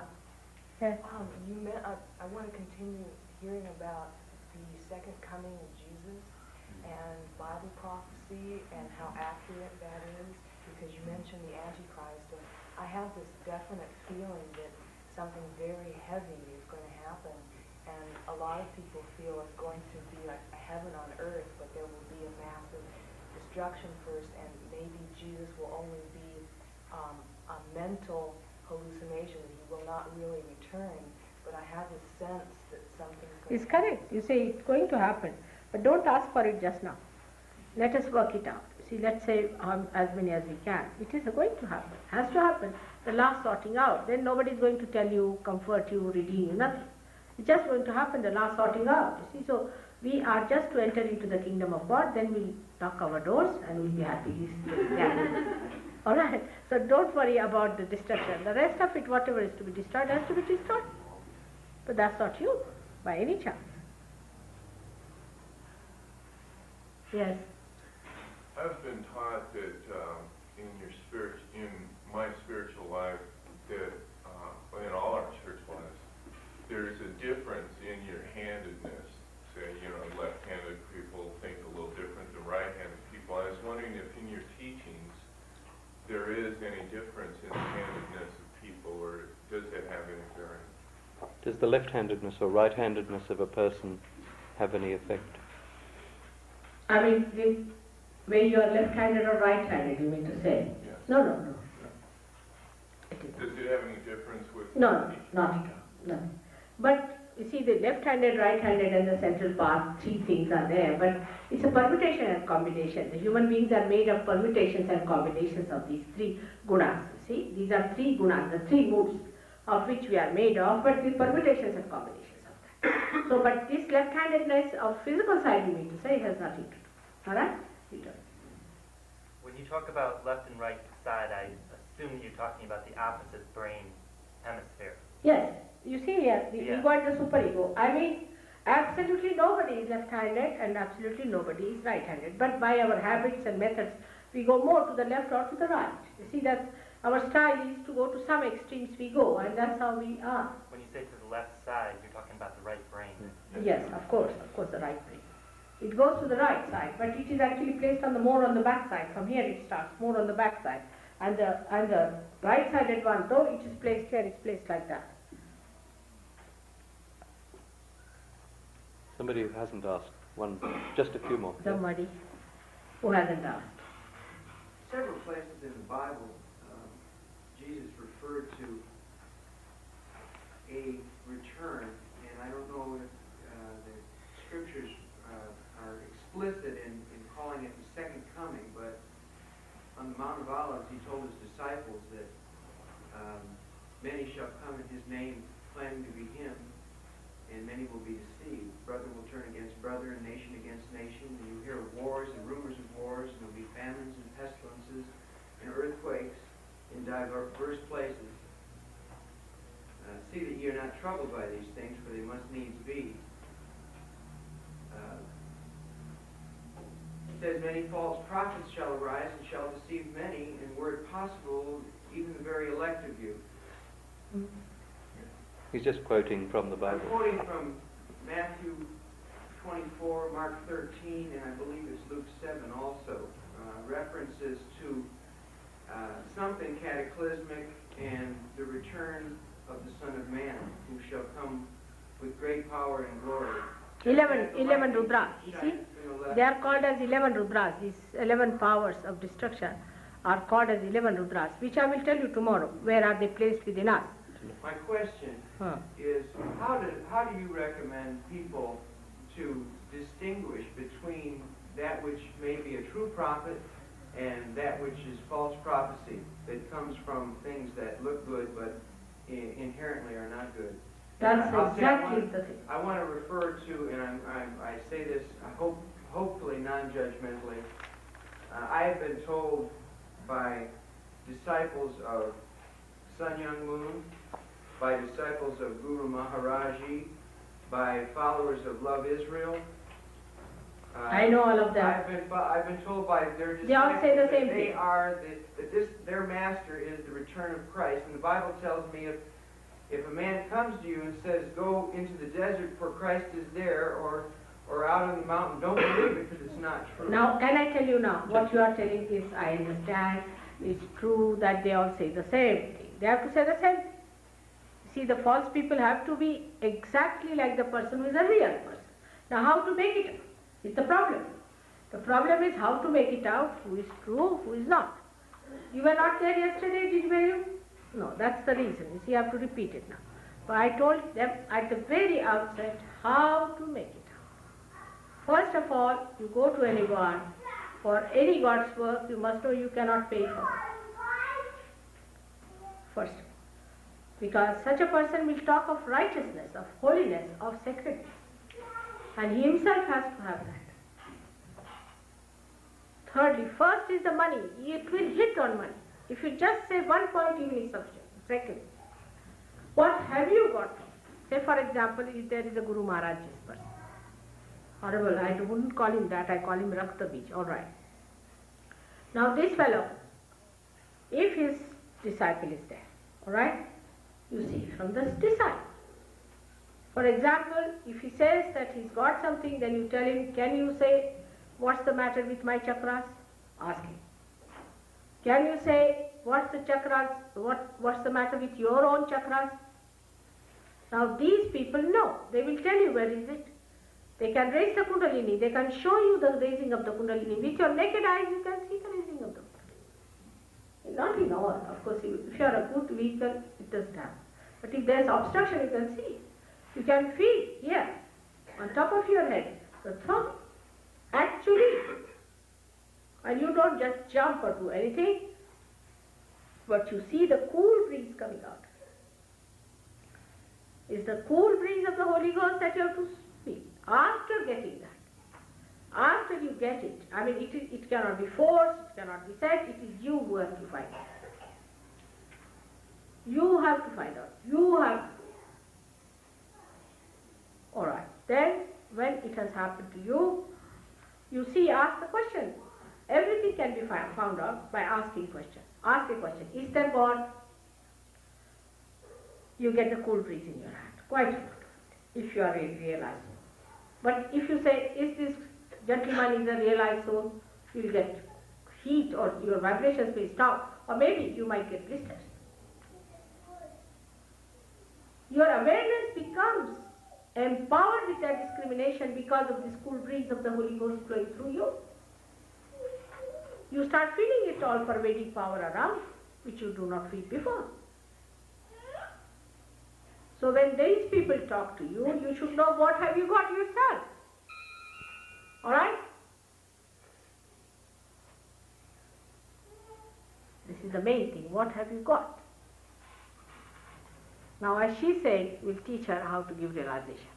Today, we'll be giving realization to people. Those who have felt cool breeze yesterday can give realization today. Can you believe it?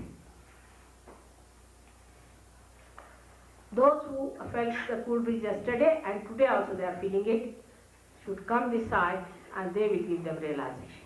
Alright? Work it out. Let's have the experience. Alright? Who is the one who has to ask one more question? It shouldn't take long, just ask me one. Now you ask now. Meditation? Not there. Not there. I'll tell you how to do. The meditation part you forget, the rest. Now who is there? At the back. Now Michael. Okay. I hear a lot of people talking about God realization and about spiritual terminology, and I still see a lot of fear. And I'm wondering if you could talk about how people can confront their fear and maybe let go of it. What did she say? She hears a lot of talk about realization and so on, but she wants to know how to confront fear. That's her point. You see, first of all, unless and until I'm not talking, I'm going to make you get it. Alright? Yes. That's the point. It's not talking. Let's do it now. You want me to talk all the time by asking questions? Now one more. What is it? Is there a specific way that I can protect my daughters when we're around? We'll teach you all that. Now can we make it short? Yes. Better. Talking makes the people think. The more talking, the more thinking. Yes, said it. Yes, said it. You better not talk. Thinking, you won't get it. You have been thinking, talking, arguing, everything you have done so far. Now better get to it and get over your fears and everything. Now come forward and little forward so that you leave little space in there. And be comfortable.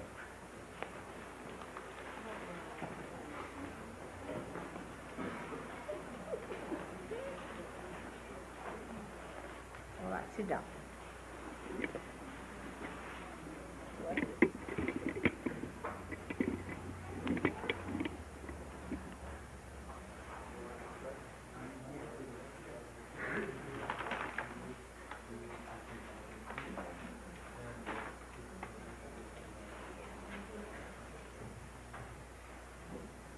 It is the direct experience that you must have. That's amazing, not the thinking. Not the thinking. What he says is to thinking makes you even worse. You see, thinking is not the thing. Now, put your hands close, just like that. Now sit in a way where you are comfortable. As it is, I would say again, take it out these little bit, they are heavy things. Any heavy necklaces or anything? And these rudrakshas also to be worn by people who have high blood pressure, not with low blood pressure, because that will make your blood pressure even lower. Rudrakshas, you see? Oh. These are meant for people who have got high blood pressure, not for people who have got low blood pressure. You see, everything has its own place. Now close it. Please close it. And put both the hands towards me.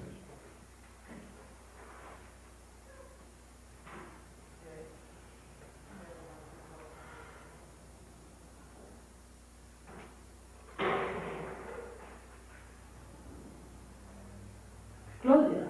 Just close it. And don't shake your body. Keep it steady. You have to keep it steady.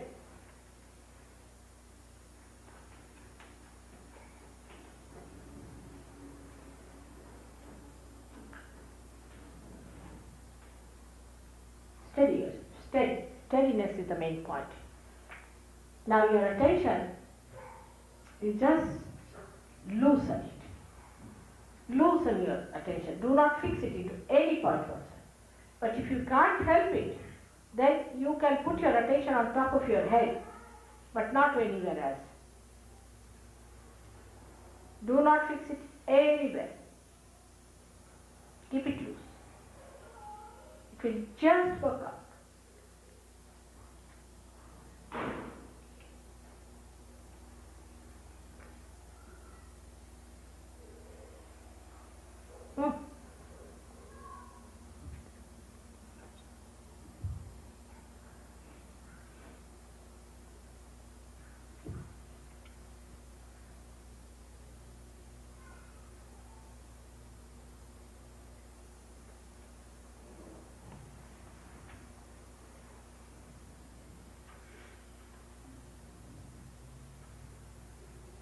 Again, put your right hand on your heart.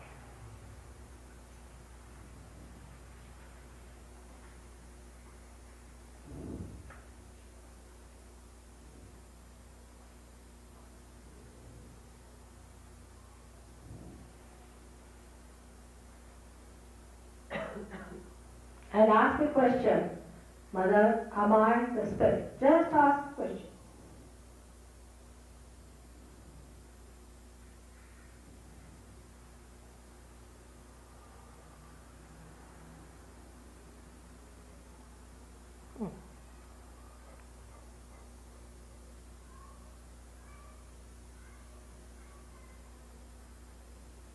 Now put your right hand at the base of your stomach on the left hand side.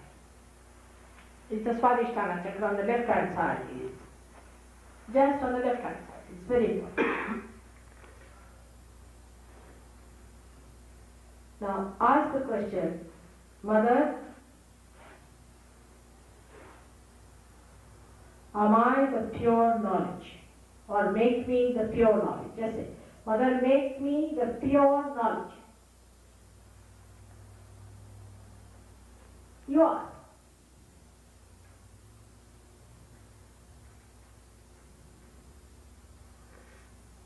First of all, have confidence that you are that. You just awaken into that.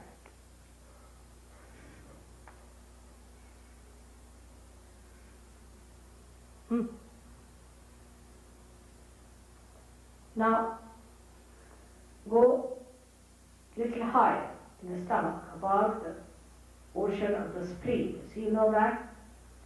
Higher, nearer the ribs, more on the ribs. Not absolutely, little lower than the ribs. Press hard. Left hand towards me. And right hand just here, here. Now, close your eyes. Close your eyes. Close your eyes. And say, Mother, make me my own guru. Your own guru. Your own master. Make me my own guru. Press your right hand. Little deep. But don't stop your breathing. Breathe normally as much as you have. This you have to say 10 times.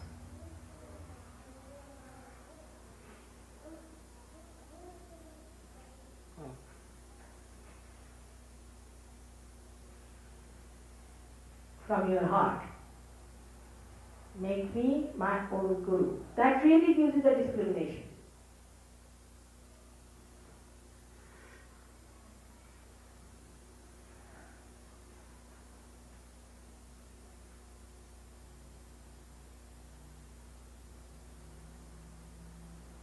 Now raise it higher.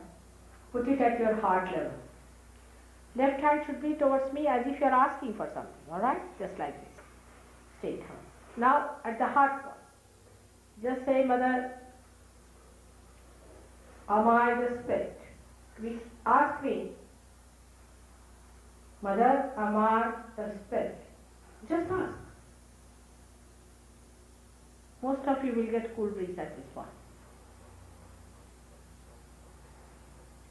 10 times again.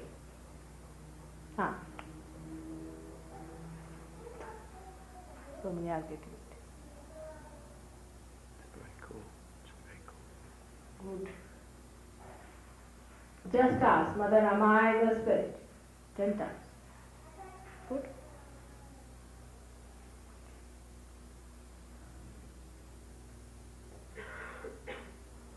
Without feeling guilty, again, I should say first of all, say I am not guilty, it's better. Put your right hand higher on the neck, on the left hand side, on the neck. This is the left Vishuddhi. Now just say, Mother, I am not guilty. Say it again 16 times, because you people are really a very bad Vishuddhi. I was clearing yesterday till 2 o'clock in the night your left Vishuddhis. What is there to feel guilty, my children? What harm have you done? Have you killed somebody? What have you done? Why are you so guilty? Go on saying, Mother, I am not guilty at all. Your confidence is not there.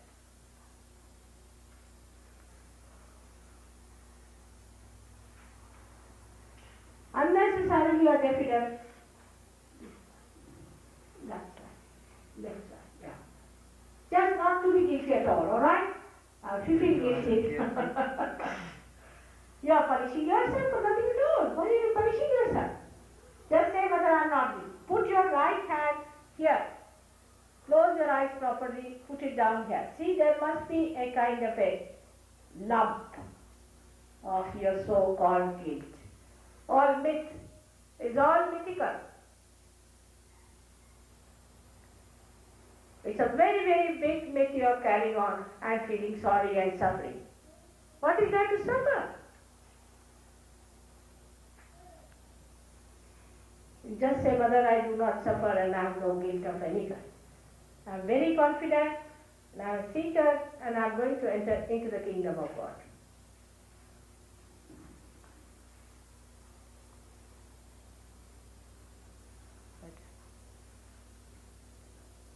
Still there, still there, still there. I don't know how many years you have been doing that. Don't be guilty about anything. Whatever you have done is nothing.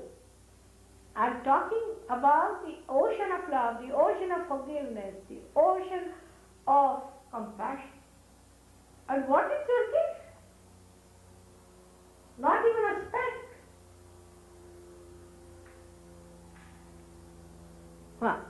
Better now. Now, you can put both the hands towards me. And now say, Mother, I forgive everyone. Actually, Lord's Prayer is the best for this. If you all know the Lord's Prayer and if you can say it thrice, it will work out faster. Will you say that? Let's see. Our Father, who art in heaven, hallowed be thy name. Thy kingdom come, thy will be done, on earth as it is in heaven. Give us this day our daily bread, and forgive us our trespasses, as we forgive those who trespass against us. And lead us not into temptation, but deliver us from evil. For thine is the kingdom, the power, and the glory, forever and ever. Amen. Again. Our Father, who art in heaven, hallowed be thy name. Thy kingdom come, thy will be done, on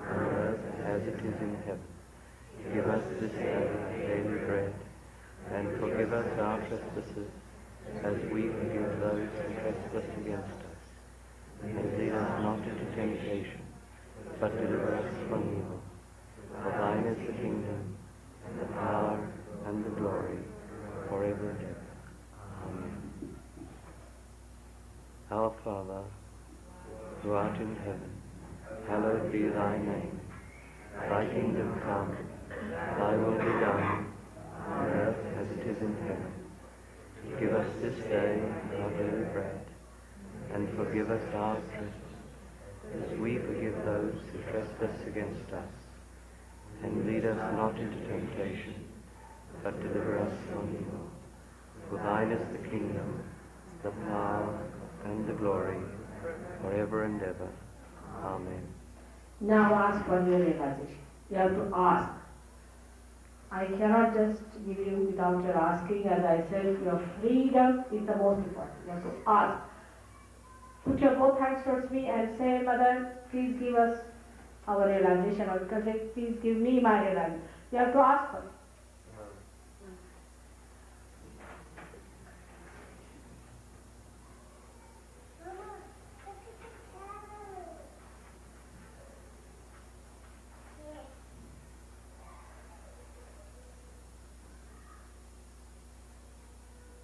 7 times.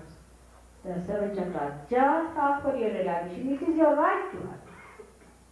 It is your right to ask.